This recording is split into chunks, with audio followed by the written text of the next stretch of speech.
News ಅವರಿಗೆ ಸ್ವಾಗತ. ಈಗಾಗಲೇ ಆಂಧ್ರ ವಿಭಜನೆ ಆಗಿದೆ, ಕಾಂಗ್ರೆಸ್ ಪಕ್ಷ ಹೋಳಾಗುತ್ತಾ ಅನ್ನೋಂಥ ಪ್ರಶ್ನೆ ಇದೆ. ನಾನು ತೇಜಸ್ವಿನವ್ರು ಕೇಳ್ತೀನಿ. ತೇಜಸ್ವಿನವರೇ, ಅಂತಿಮವಾಗಿ ಬಹುದಿನಗಳ ಆಕಾಂಕ್ಷೆ ತೆಲಂಗಾಣ ಅನ್ನುವಂಥ ದೊಡ್ಡ ಹೋರಾಟ ಆಗಿರ್ತಕ್ಕಂಥದ್ದು, ರಾಜಕೀಯ ಹೋರಾಟ, ಅನೇಕ ಸಂಘಟನೆಗಳು ಕೂಡ ಹೋರಾಟ ಮಾಡ್ಕೊಂಡು ಬಂದಿದ್ದಾವೆ. ಎಲ್ಲೋ ಒಂದು ಕಡೆ ರಾಜಕೀಯ ಅಪ್ರಬುದ್ಧತೆ ಕಾಂಗ್ರೆಸ್ ಪಕ್ಷ ತೆಗೆದುಕೊಳ್ತು.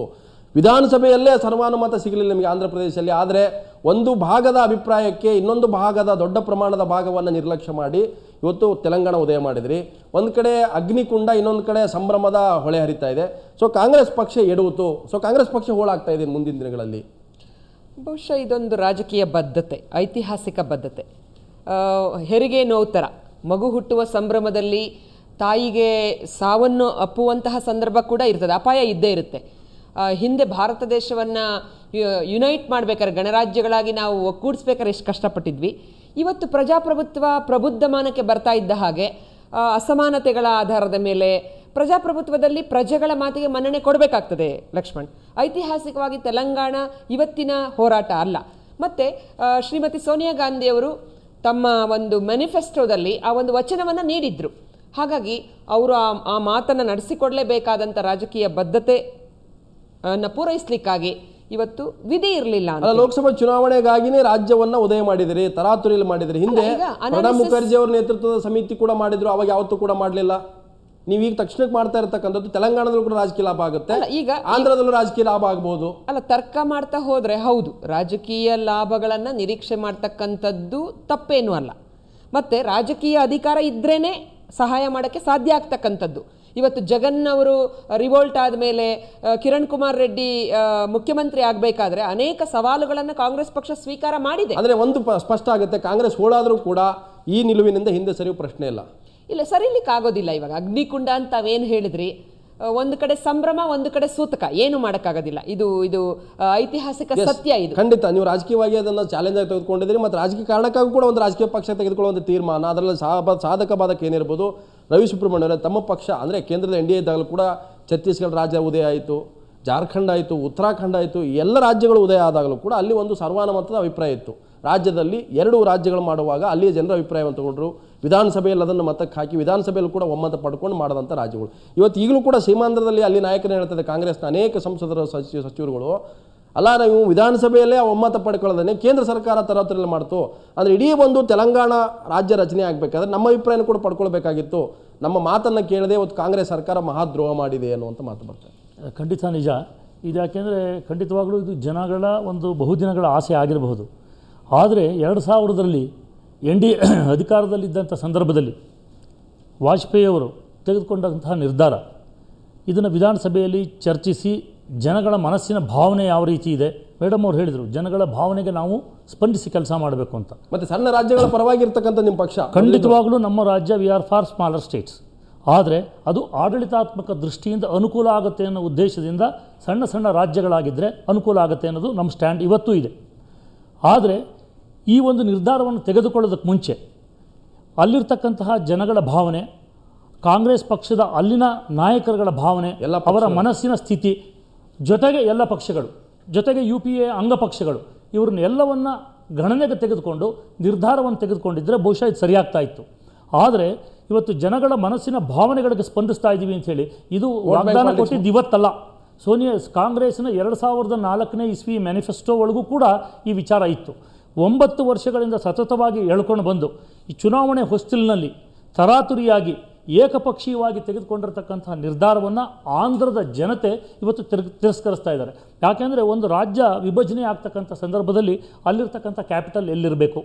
ಈಗ ಹೈದರಾಬಾದನ್ನ ಜಂಟಿ ರಾಜಧಾನಿ ಮಾಡಿದ್ದಾರೆ, ಆಂಧ್ರಕ್ಕೂ ಮತ್ತು ತೆಲಂಗಾಣಕ್ಕೂ ಮಾಡಿದ್ದಾರೆ. ಅದು ಮಧ್ಯಭಾಗದಲ್ಲಿ ಇರ್ತಕ್ಕಂಥ ಪ್ರದೇಶ. ಇಲ್ಲಿರ್ತಕ್ಕಂಥವ್ರು ಅಲ್ಲಿ ಜೊತೆ ಯಾವ ರೀತಿ ಕಿಲೋಮೀಟರ್ ತನ ಆಗುತ್ತೆ. ಹೌದು, ಅಲ್ಲಿರ್ತಕ್ಕಂತಹ ಇವತ್ತು ರಿವರ್ ಅಲ್ಲಿರ್ತಕ್ಕಂಥದ್ದು ಅದು ಯಾವ ಥರ ನೀರಿನ ಹಂಚಿಕೆ ಯಾವ ಥರ ಆಗುತ್ತೆ, ಸಂಪತ್ತಿನ ಹಂಚಿಕೆ ಆಗುತ್ತೆ. ಇಲ್ಲಿರ್ತಕ್ಕಂತಹ ರಾಜ್ಯಗಳಾಗಿರ್ತಕ್ಕಂಥದ್ದು ನೀವು ಇಲ್ಲಿ ಅದು ಉದಾಹರಣೆಗೆ ವಿಶಾಖಪಟ್ಟಣ ಆಗಿರ್ಬೋದು, ವಿಜಯವಾಡ ಆಗಿರ್ಬೋದು, ಗುಂಟೂರು ಆಗಿರ್ಬೋದು, ಬೇರೆ ಬೇರೆ ಹೀಗೆ ಬೇರೆ ಬೇರೆ ಪ್ರದೇಶಗಳು, ಯಾವುದು ಹಿಂದೂ ಅನಂತಪುರ, ಇಂತಹ ಹಿಂದುಳಿದಿರತಕ್ಕಂಥ ಪ್ರದೇಶಕ್ಕೆ ಯಾವ ಪ್ಯಾಕೇಜನ್ನು ನಾವು ಘೋಷಣೆ ಮಾಡ್ತಾ ಇದ್ದೀವಿ. ಇಷ್ಟು 9 ವರ್ಷಗಳಲ್ಲಿ ಇದನ್ನೆಲ್ಲ ಬಹುಶಃ ಯೋಚನೆ ಮಾಡಿ ಜನಗಳಿಗೆ ಸ್ಪಂದಿಸೋ ರೀತಿಯಲ್ಲಿ ಕೆಲಸ ಮಾಡಬೇಕಾಗಿತ್ತು. ಆಗಿದ್ದಿದ್ರೆ ಇದು ಬಹುಶಃ ರೇಷ್ಮೆ ಬರ್ತಿರ್ಲಿಲ್ಲ ಅಂತ. ಇವತ್ತು ಒಂದು ರಾಜ್ಯವನ್ನು ವಿಭಜನೆ ಮಾಡುವಂಥದ್ದು ಒಂದು ಭಾವನಾತ್ಮಕ ವಿಭಜನೆ ಕೂಡ ಇದೆ. ಇವತ್ತು ಆಂಧ್ರ ಒಂದಾಗಬೇಕಾದ್ರೆ ಪೊಟ್ಟಿ ಶ್ರೀರಾಮುಲು ಅಂತವರ ಪ್ರಾಣ ತ್ಯಾಗ ಅನ್ನೋದ ನಂತರ ಆಂಧ್ರ ಒಂದು ವಿಭಜನೆ ಆಗಿರ್ತಕ್ಕಂಥ ಅಂದ್ರೆ ಒಂದಾಗಿರ್ತಕ್ಕಂಥದ್ದು. ಸೊ ಇವತ್ತು ರಾಜಕೀಯ ಕಾರಣಕ್ಕಾಗಿ ವೋಟ್ ಬ್ಯಾಂಕ್ ಪಾಲಿಟಿಕ್ಸ್ಗಾಗಿ ಇವತ್ತು ಕಾಂಗ್ರೆಸ್ ಪಕ್ಷ ಮನಸ್ಸು ಮಾಡಿದರೆ ವಿ ಸುಬ್ರಹ್ಮಣ್ಯ 2004 ನಂತರ ಮಾಡ್ಕೋಬೋದಿತ್ತು, ಹಿಂದೆನೂ ಆಗ್ಬೋದಿತ್ತು, ಯಾಕೆ ಇವತ್ತು ಆಗಲಿಲ್ಲ ಅನ್ನುವಂಥದ್ದು ಪ್ರಶ್ನೆ. ಆದರೆ ಎಲ್ಲೋ ಒಂದು ಕಡೆ ಕಾಂಗ್ರೆಸ್ಗೆ ಎರಡೂ ರಾಜ್ಯಗಳಲ್ಲಿ ರಾಜಕೀಯ ಲಾಭ ಸಿಗ್ಬೋದು, ಅಥವಾ ಒಂದು ವೇಳೆ ನಾವು ರಾಜ್ಯ ಉದಯ ಮಾಡದೆ ಹೋದರೆ ನಮ್ಮ ಪಕ್ಷ ಸೋತು ಹೋಗ್ಬೋದು. ಒಂದು ಪೊಲಿಟಿಕಲ್ ಕ್ಯಾಲ್ಕುಲೇಷನಲ್ಲಿ ಕಾಂಗ್ರೆಸ್ ಎಡವಿದೆ, ಇವತ್ತು ಅದು ಅನುಭವಿಸ್ತಾ ಇದೆ. ನಾನು ಅದೇ ವಿಚಾರವನ್ನು ಯೋಚನೆ ಮಾಡ್ತಾ ಇದ್ದೆ. ಇಲ್ಲಿ ಮುಖ್ಯವಾಗಿ ಈ ವಿಭಜನೆ ತೀರ್ಮಾನ ಕೈಗೊಳ್ಳುವಾಗ ಯಾವುದೇ ಥರದ ಒಂದು ತಾತ್ವಿಕ ಚರ್ಚೆನೇ ನಡೆದಿಲ್ಲ. ನಮ್ಗೆ ಇವತ್ತು ಗೊತ್ತಾಗ್ತಾ ಇಲ್ಲ ಸ್ಪಷ್ಟವಾದ ತಾತ್ವಿಕ ಕಾರಣಗಳು ಏನಿತ್ತು, ವಿಭಜನೆ ಯಾಕೆ ಅನಿವಾರ್ಯವಾಯಿತು, ಒಂದು ಸೈದ್ಧಾಂತಿಕ ಕಾರಣಗಳೇನಿತ್ತು, ಎಲ್ಲೂ ಕೇಳ್ತಾ ಇಲ್ಲ. ಜನಾಂದೋಲನದ ಆರ್ಭಟ ತೀರಾ ವಿಕೋಪಕ್ಕೆ ಹೋಗಿ ಹಿಂಸಾತ್ಮಕ ರೂಪ ತಾಳಿದಾಗ ಸರೆಂಡರ್ ಆದ್ರೇನೋ ಅನ್ನೋ ರೀತಿಯಲ್ಲಿ ಆಗ್ತಾಯಿದೆ. ಆಡಳಿತ ಮಾಡೋದು ಇವತ್ತು ಕೂಡ ಯಾವ ತಾತ್ವಿಕ ಕಾರಣಕ್ಕಾಗಿ ಭಾಷಾವಾರು ಪ್ರಾಂತ್ಯಗಳ ರಚನೆ ಆಗಿತ್ತು 1956, ಆ ಭಾಷಾವಾರು ಪ್ರಾಂತ್ಯಗಳ ರಚನೆ ಕೂಡ ಒತ್ತಾಸೆ ಬಂದಿದ್ದು ಆಂಧ್ರದಿಂದ. ನೀವು ಹೇಳಿದಾಗ ಪೊಟ್ಟಿ ಶ್ರೀರಾಮುಲು ಅವರು ಸುದೀರ್ಘ ಕಾಲ ಉಪವಾಸ ಮಾಡಿ ಪ್ರಾಣ ತ್ಯಾಗ ಮಾಡಿದಾಗ ಅದು ಅನಿವಾರ್ಯ ಆಗಿ ಹೋಗ್ಬಿಡ್ತು. ಆಗ ಫಜಲ್ ಅಲಿ ಕಮಿಷನ್ ಅಂತ ರಾಜ್ಯಗಳ ಪುನರ್ವಿಂಗಡಣಾ ಆಯೋಗವನ್ನು ರಚಿಸಿದಾಗ ಆಗಿತ್ತು. ಅವತ್ತು ತೆಲುಗು ಭಾಷಿಕರೆಲ್ಲ ಒಂದಾದ್ವಿ ಅನ್ನೋ ಒಂದು ಸಡಗರ ಇದ್ದಿರ್ಬೋದು, ಸಂಭ್ರಮ. ಆದ್ರೆ ಎಲ್ಲೋ ಒಂದು ಕಡೆ ಆರಂಭದಲ್ಲೇ ಈ ಪ್ರತ್ಯೇಕ ತೆಲಂಗಾಣದ ಒಂದು ಬೀಜ ಇದ್ದೇ ಇತ್ತು. ಬಟ್ ತೆಲಂಗಾಣ ಒಂದು ಕಡೆ ಅದು ಈ ಬೆಳವಣಿಗೆ ಆಗಿರೋ ಒಂದು ಅಂಗ ಥರ ಆಗಿ ಹೋಗ್ಬಿಟ್ಟಿತ್ತು ಅನ್ನೋದೊಂದು ಭಾವನೆ ಇದೆ. ತಾತ್ವಿಕವಾಗಿ ಭಾಳ ಮುಖ್ಯವಾದ ಕಾರಣ ಪ್ರಾದೇಶಿಕ ಅಸಮಾನತೆ. ಪ್ರಾದೇಶಿಕ ಅಸಮಾನತೆಯನ್ನು ನಿವಾರಿಸೋ ಒಂದು ಗಂಭೀರವಾದ ಪ್ರಯತ್ನ ನಡೀಲೇ ಇಲ್ಲ 60 ವರ್ಷಗಳಲ್ಲಿ ಅನ್ನೋ ಭಾವನೆ ದಟ್ಟವಾಗ್ತಾ ಹೋದಾಗೆಲ್ಲ ತೆಲಂಗಾಣ ಜನಕ್ಕೆ ತಮ್ಮ ಪ್ರತ್ಯೇಕವಾಗಿಬಿಡೋಣ ಅಂತ ಅನ್ಸೋಕೆ ಶುರು ಆಗಿಬಿಡ್ತು. ಯಾರು ಹಿಂದೆ ಮಡ್ರಾಸ್ ಪ್ರೆಸಿಡೆನ್ಸಿಯಲ್ಲಿದ್ದರೋ ಆ ಭಾಗದ ಜನ ಸಂತೃಪ್ತರಾಗಿದ್ದರು. ಅವ್ರು ಮೊದಲನೇ ಸುಧಾರಿತ ಆಧುನಿಕ ಶಿಕ್ಷಣವನ್ನೆಲ್ಲ ಪಡ್ಕೊಂಡ್ಬಿಟ್ಟು ಭಾಷಾವಾರು ಪ್ರಾಂತ್ಯ ರಚನೆ ಆದಮೇಲೆ ಆಯಕಟ್ಟಿನ ಸ್ಥಾನದಲ್ಲಿ ಅವರೇ ಯಜಮಾನಿಕೆ ಶುರು ಮಾಡಿಬಿಟ್ರು. ತೆಲಂಗಾಣ ಜನ ಅಲಕ್ಷ್ಯಕ್ಕೊಳಪಟ್ಟರು ಅನ್ನೋ ಒಂದು ಭಾವನೆ ದಿನೇ ಹೈದರಾಬಾದ್ ಕರ್ನಾಟಕ ಕೂಡ ತೆಲಂಗಾಣ ಸೇರ್ಕೊಳ್ಳುತ್ತೆ. ಆದರೆ ಈ ಚಳವಳಿ ತೀರಾ ಈ ಘಟ್ಟಕ್ಕೆ ಹೋಗಿದ್ದು ಯಾವಾಗ, ವಿಕೋಪಕ್ಕೆ ಹೋಗಿದ್ದು ಯಾವಾಗ? ಸುಮಾರು 20 ವರ್ಷಗಳ ಕಾಲ ಕಾಂಗ್ರೆಸ್ ಇರಲಿಲ್ಲ. 1983ರಲ್ಲಿ ರಾಜೀವ್ ಗಾಂಧಿ ಅವರು ಮಾಡಿದ ಎಡವಟ್ಟಿನಿಂದಾಗಿ 10 ವರ್ಷ NTR, 10 ವರ್ಷ ಚಂದ್ರಬಾಬು ನಾಯ್ಡು.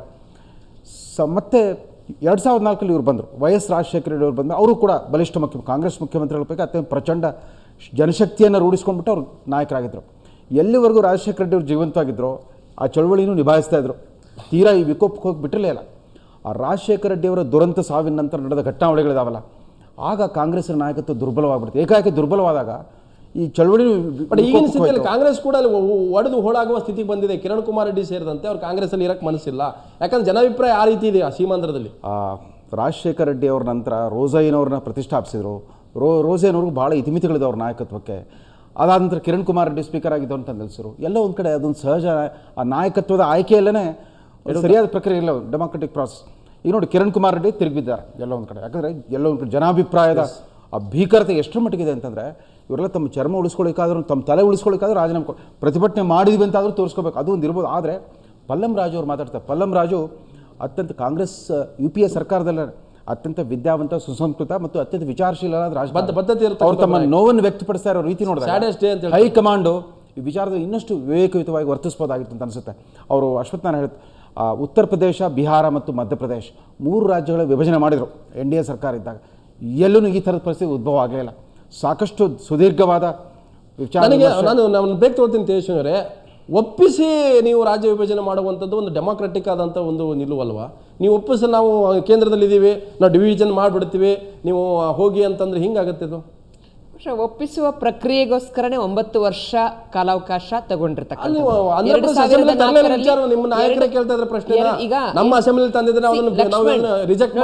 ದೇಶ ವಿಭಜನೆ ಆಯಿತು. ಗಾಂಧಿ ಜಯಂತಿ ಜಸ್ಟ್ ಮೊನ್ನೆ ತಾನೇ ಕಳೆದಿದೆ. ನಮಗೆಲ್ಲ ಗೊತ್ತಿದೆ ಐತಿಹಾಸಿಕ ಸತ್ಯಗಳು. ರೇಷ್ಮೆಜಿ ಹೇಳಿದ ಹಾಗೆ ಪ್ರಾದೇಶಿಕ ಅಸಮಾನತೆ ಇವತ್ತು ಉಳ್ಳಂತ ವರ್ಗಗಳು ಇಲ್ಲದಲ್ಲಿರುವ ವರ್ಗಗಳ ಒಂದು ಕಾಳಜಿಗೆ ತೋರಬೇಕಾದಂಥ ಜಾತಿಯ ಅಸಮಾನತೆ, ಒಂದು ಆರ್ಥಿಕ ಅಸಮಾನತೆ, ಸಾಮಾಜಿಕ ಅಸಮಾನತೆ. ಆಡಳಿತದವರು ಹೆಚ್ಚು ಕಾಲ ನೀವು ಆಂಧ್ರದಲ್ಲಿ ನಾವು ಇನ್ನೊಬ್ರು ಅಂತಲ್ಲ, ಕರ್ನಾಟಕದಲ್ಲೂ ಅದಿದೆ. ನಾವು ಬರ್ತೇವೆ ಆ ಮಾತಿಗೆ. ಇವತ್ತು ಮೈಸೂರು ಭಾಗದಲ್ಲಿರ್ತಕ್ಕಂಥ ಜನತೆಯ ಬಗ್ಗೆ ಅಸಹನೆ ನಾರ್ತ್ ಕರ್ನಾಟಕದಲ್ಲಿ ಯಾಕಿದೆ? ಇದು ಎಲ್ಲರಿಗೂ ಐತಿಹಾಸಿಕ ವಾಸ್ತವಗಳು. ನನ್ನ ಪ್ರಶ್ನೆ ಇರೋದು, ರೇಷ್ಮೆ ಅವರು ರವಿ ಸುಬ್ರಹ್ಮಣ್ಯ ಹೇಳ್ತಕ್ಕಂಥದ್ದು, ನೀವು ವಿಭಜನೆ ಮಾಡೋದ್ರಲ್ಲಿ ಅವ್ರ ಪಕ್ಷ ವಿರೋಧ ಇಲ್ಲ, ಅವರು ಸಣ್ಣ ರಾಜ್ಯಗಳ ಪರವಾಗಿನೇ ಇದ್ದಾರೆ. ಆದರೆ ಯಾವುದೇ ಒಂದು ಮನೆಯನ್ನು ಒಡೆಯುವಾಗ ಅಣ್ಣತಮ್ಮರನ್ನ ಒಪ್ಪಿಸ್ಬೇಕಲ್ವಾ, ಹಂಚಿಕೆ ಮಾಡ್ಬೇಕು, ಒಪ್ಪಿಸ್ಬೇಕಲ್ವಾ? ಪ್ರಯತ್ನಗಳು ಮಾಡಿರ್ತಾರೆ. ನಿಮ್ಮ ನಾಯಕರುಗಳು ಹೇಳ್ತಾ ಇದಾರೆ ಒಪ್ಸೇ ಇಲ್ಲ ನಮ್ಮನ್ನ. ಈಗ ಒಪ್ಸೋದು ಅಂದ್ರೆ ಯಾವ ತರ? ಜನರನ್ನ ಒಪ್ಪಿಸ್ಬೇಕು. ಒಪ್ಪಿಸೋದು ಅಂತ ಹೇಳಿದ್ರೆ ಎಲ್ಲೋ ಒಂದು ಪಾಯಿಂಟ್ ಅಲ್ಲಿ ಜಡ್ಜ್ಮೆಂಟ್ ಅನ್ನ ಕೊಡ್ಬೇಕಾಗ್ತದೆ, ರಾಜಿಗೆ ಬರ್ಬೇಕಾಗ್ತದೆ. ಪಲ್ಲಂ ರಾಜು ಅವರು ಒಂದು ವಿಚಾರವನ್ನು ಒತ್ತಿ ಹೇಳಿದ್ರು, ಇದೆಲ್ಲ ಈ ಪ್ರಕ್ರಿಯೆಯನ್ನು ವಿಭಜನೆ ಪ್ರಕ್ರಿಯೆಯನ್ನು ಸಾಂಗೋಪಾಂಗವಾಗಿ ನೆರವೇರಿಸೋಸ್ಕರ ಆಂಟೋನಿ ಕಮಿಟಿ ಅಂತ ಮಾಡಿದ್ರು. Yes, sir. ಎಲ್ಲ ಒಂದು ಕಡೆ ಆಂಟೋನಿ ಅವರಲ್ಲಿ ಒಂಥರ ಜಡತ್ವ ಬಂದ್ಬಿಟ್ಟಿದೆ. ಅವರು ವಿಫಲರಾಗಿದ್ದಾರೆ. ಎರಡೂ ಬಣಗಳನ್ನು ಸಮಾಧಾನ ಪಡಿಸೋದ್ರಲ್ಲಿ ಅಲ್ಲಿ ಯಾರು ಕೇಳ್ತಾರೆ? ಆಂಟೋನಿ ವಿಫಲರಾಗಿದ್ದಾರೆ. ಕಮಿಟಿ ಆಮೇಲೆ ಸಮಿತಿಯ ಏನಿತ್ತು ತಾತ್ವಿಕ ನಿರೂಪಣೆ ಏನಿತ್ತು ಅದು ಯಾರಿಗೂ ಗೊತ್ತಾಗಿಲ್ಲ. ನಾನು ಮತ್ತೆ ಚರ್ಚೆ ಮಾಡ್ತೇನೆ, ರೇವಣ್ಣ ಅವ್ರ ಜೊತೆ ಕೂಡ ಚರ್ಚೆ ಮಾಡ್ತೇನೆ. ಅದಕ್ಕಿಂತ ಮೊದಲು ಒಂದು ಬ್ರೇಕ್.